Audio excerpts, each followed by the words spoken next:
and they are laying next to another dog and they bark and it stimulates them, it could cause them to show a sign of weakness, which could bring on an attack by one of the other dogs, and we want to avoid that. Hello everyone, and welcome to today's video. If you're new to the channel, my name is Chris, and our goal is to give you the information you need about dogs for you to be able to have the best relationship possible and achieve those goals that you had when you originally got them. So today's video is spurred on by a viewer question, an issue that they're having with one of their dogs that's been going on for a couple years. Now, the way that I'm going to do this video is going to cover a multitude of problems that people have, because it's a circumstance that is hard to fix because of the distance from the person and the dog. So we'll get right into it. Now, here's the question that they had. They said, I have 5 farm dogs that live together as a pack. They are 100% outdoor dogs. Starting around midnight, one of the dogs will bark nonstop for hours. I yell a command out the window. She stops for a few minutes, then restarts. I finally go outside and give the command. She stops for 10 or 15 minutes and then restarts. If I go out 1 to 3 more times, she finally gets the message. The thing is this has been going on for 2 years straight, nearly every night. She is the only one who does it, and I'm at the point of frustration that I'm about to get rid of her. Any tips? Well, first off, thank you for reaching out. The last thing we want for you to do is to feel like you have to get rid of your dog, because this is absolutely fixable. So how I would go about this with only going off of that information is I'm going to give some scenarios. Now, for those of you that don't have that exact problem that are watching, but you have problems that are similar, maybe it's digging, chasing animals, chewing on stuff that they shouldn't. This all coincides together. So first, let's break it down of what's going on right now in your communication. So at midnight, she starts barking and you holler out a command. I'm assuming it's something like quiet. When you do that, you're breaking that frame of thought in the moment, but yet that command is not enough to get her to stop. And the reason why is this. This is all about stop it behavior. Stop it behavior means that a dog is doing an action that believes that it is benefiting it somehow, which means safety. So if you're giving a quiet command, depending on the tone of your voice is going to determine whether or not it's a positive or a negative. And what I mean by that is this. A, B, C, D, F, G, that's positive, the inflection of your voice. A, B, C, that's negative. That is a verbal correction. So if you are saying quiet, there's a part of that that is negative. And so, but yet because it's at a distance and there's no follow through, your dog ignores it. Now you go outside. Now you've got body pressure along with the voice. And I'm assuming that the more you do it, the more intense you get to the point where the dog finally stops. But that doesn't mean your dog is stopping because of what it is you're saying or the threat that you're giving. We have to also think about if it's happening at midnight, there's a possibility that it is spurred by something that happens roughly every night at midnight.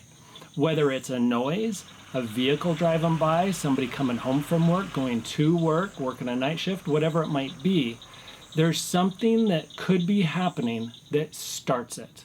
Now, there was a comment as an answer to your question about using a bark collar. I would stay away from a bark collar. And this is just a warning for anybody out there. Anytime you use electric stimulation to correct a dog, you have to know what it is you're doing and take absolutely every precaution to make sure that it doesn't cause a bigger problem. So this is what I mean by that. If you use a bark collar and they are laying next to another dog and they bark and it stimulates them, it could cause them to show a sign of weakness, which could bring on an attack by one of the other dogs, and we want to avoid that. That's just the way dogs work. Or your dog barks, it stimulates them, they think that it came from the dog that they were laying next to, and so they attack that dog. We want to avoid that type of scenario or situation at all costs, because it's not solving a problem, it's actually creating a bigger one. So I would avoid using a bark collar because you have zero control of when it's going to go off and when it's not. So now back to this situation. When you're going out there, your level of presence, your voice, your frustration, whatever it might be, is coming through enough, possibly, to get your dog to stop. But all this is a nagging procedure. So we want to stay away from that. We don't want to nag our dogs. Dogs don't nag each other, so therefore we shouldn't nag our dogs. So in this situation, what we want to do is we want to use a training tool that is going to be an extension of our hand to reach our dog at a distance. And that is going to be a remote. And the reason why this is acceptable is because you're the one that controls it. You're the one that makes sure that your dog is not next to another one. So that way you're avoiding the pitfall of a fight breaking out. So now, I don't know if your dogs are completely separate or not, or if they do lay next to each other. So in order to do this, that dog that barks, you do have to separate them. And so what I would recommend, if you don't have one, get an inexpensive run. You can get them off of Amazon. They cost anywhere from $180 to $270, but they're like 4x6. And they're enclosed, and they're going to be able to separate your dog in a safe manner, so that way you can start to condition your dog that when they bark, instead of it benefiting them, whether it's by you coming out there or they believe that it's keeping them safe, you're able to use the remote in a safe way to be able to correct that dog at a distance without saying anything from you. Because what you want the dog to know is that the barking in itself is unacceptable. If you associate the correction with yourself, that means the dog will only avoid that if you're present. And that's what we want to prevent. So your dog is in the run, your dog barks, you correct the dog. The dog associates the stimulation with the action of barking. I did a video that you can check out, this one right here, that covers the safest way to use these to make sure that you're not abusing your dog. And so I highly recommend that you watch it. Now, here's the thing about corrections. Corrections are only good as long as the level of stimulation is just enough that the dog wants to avoid in the future. What a lot of people do is they will correct their dog just enough to stop them in the moment, but then 10, 15 minutes later, your dog does it again. We want to find the level of stimulation that's just enough that they want to avoid it in the future. And that's different for every dog. It is determined by their pain tolerance. So pain tolerance changes due to adrenaline rushes. So if your dog is scared about something and starts to bark, you can assume that your dog's adrenaline is going to go up, which means that it raised its pain tolerance. So if you have a dog and you've learned to correct them, say like on that collar that I just showed you, say a level 20. A 20 I can't even feel in my fingertips. But say that's just enough to get your dog's attention to stop them in the moment, but then they start barking again. So when we start to up it, we're waiting for the dog to tell us when it's just enough that they want to avoid. And how do they tell us that? They quit barking. Flat out.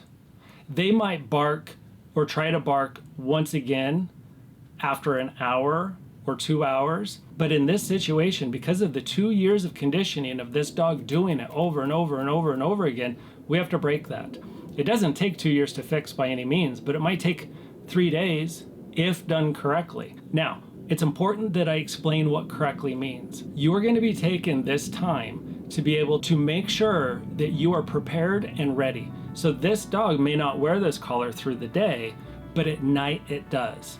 And so you've got your dog separated from the other dogs. She barks, you say nothing, 1001 release on the button. And we use the continuous button.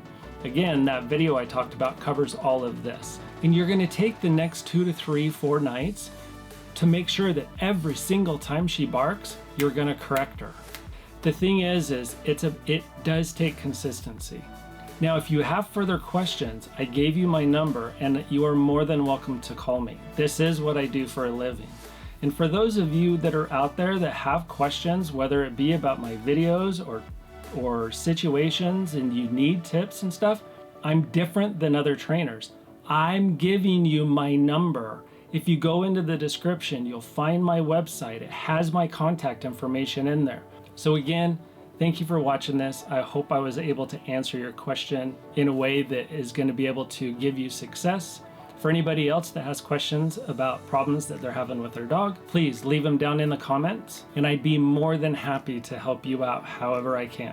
So thanks again for watching, and have a great day. Bye.